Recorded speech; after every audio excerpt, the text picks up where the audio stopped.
നമസ്കാരം. ഒരു കാലത്ത് CPM-ലെ തീപ്പൊരി നേതാവായിരുന്നു സിന്ധു ജോയ്. പിന്നീട് പാർട്ടിയിൽ നിന്നും പുറത്തുപോയി കോൺഗ്രസിൽ ചേരുകയും പതിയെ കുടുംബജീവിതത്തിലേക്ക് നീങ്ങുകയും ചെയ്തു അവർ. ഇപ്പോൾ വിദേശത്ത് സ്വസ്ഥ ജീവിതം നയിക്കുമ്പോഴും സിന്ധുവിനെ സൈബർ ലോകത്ത് ആക്രമിക്കുന്നുണ്ട് ഒരു കൂട്ടം.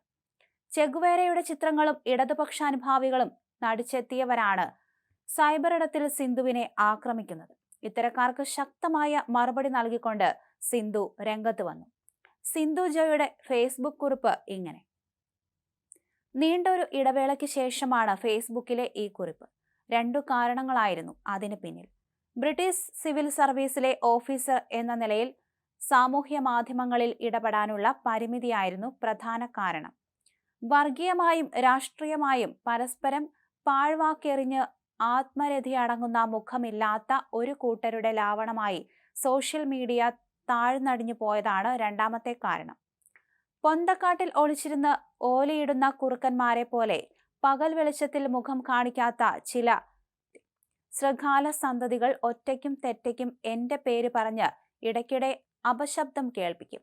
ആദിത്യനെന്നും റഫീഖ് എന്നും ചില പെൺപേരുകളിലും ഇത്തരം വേതാളങ്ങളുടെ പ്രൊഫൈൽ അവതാരങ്ങൾ ഇവരോടൊക്കെ പ്രതികരിക്കണോ എന്ന് ചോദിച്ചേക്കാം. ക്ഷമയ്ക്കുമില്ലേ ഒരു പരിധിയൊക്കെ? സഖാവ് ചെഗുവേരയുടെ മുഖചിത്രമൊക്കെ വച്ചാണ് കഴിഞ്ഞ ദിവസങ്ങളിലൊന്നിൽ ഇത്തരമൊരു വ്യാജന്റെ അരങ്ങേറ്റം. ഇടതുപക്ഷം എന്ന മുഖംമൂടി അണിഞ്ഞാണ് ആ അഴിഞ്ഞാട്ടമെന്നതാണ് സങ്കടകരം. ബോധപൂർവം ചില കേന്ദ്രങ്ങളിൽ രൂപപ്പെടുന്ന ചില നെറികെട്ട ഇടപെടലുകളാണ് ഇതെന്ന തിരിച്ചറിവിലാണ് ഇപ്പോൾ എൻ്റെ ഈ പ്രതികരണം. എന്നെ പരിചയപ്പെടുത്താൻ അയാൾ ഉപയോഗിച്ച വിശേഷണങ്ങൾ അപാരം. സ്വയം നഷ്ടപ്പെടുത്തി മേൽവിലാസം ഇല്ലാതെ പോയവൾ, ആരും ശ്രദ്ധിക്കപ്പെടാതെ ഭൂലോകത്തിന്റെ ഏതോ കോണിൽ കഴിയുന്നവൾ, അങ്ങനെ.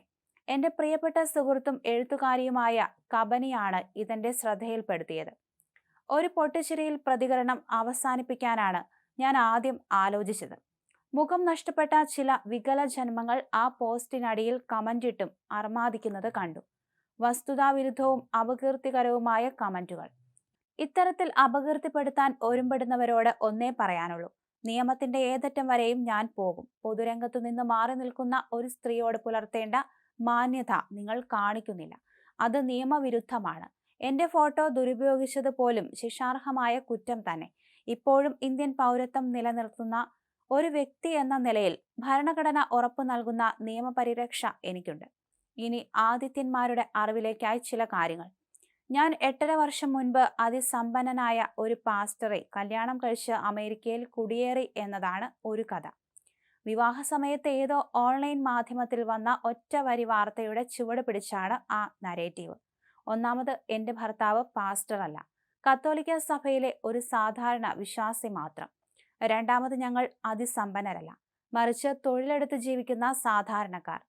അമേരിക്കയും ബ്രിട്ടനും പോലും തിരിച്ചറിയാത്ത കൂശ്മാണ്ഡങ്ങളാണോ ഇങ്ങനെ കമന്റ് ഇടുന്നത്? ആയിരക്കണക്കിന് മലയാളികൾക്കിടയിലാണ് ഞങ്ങൾ ഈ രാജ്യത്ത് ജീവിക്കുന്നത്. ആരോടെങ്കിലും ഒന്ന് ചോദിച്ചാൽ പോരെ? ഞാൻ പാർട്ടി വിടാനുണ്ടായ കാരണങ്ങൾ പലതുണ്ട്. ഇതിനു മുമ്പ് പലയിടത്തായി അത് സൂചിപ്പിച്ചിട്ടുണ്ട്. ആ ചുവടുമാറ്റത്തിലെ നൈതികതയുടെ പ്രശ്നം അപ്പോൾ തന്നെ തിരിച്ചറിഞ്ഞിട്ടുണ്ട്. കുറച്ചേറെ കാര്യങ്ങൾ ഇനിയും പറയാനുണ്ട്. അത് ഇപ്പോൾ ഞാൻ എഴുതിക്കൊണ്ടിരിക്കുന്ന ആത്മകഥയുടെ ഏടുകളിൽ നിങ്ങൾക്ക് വായിച്ചറിയാം.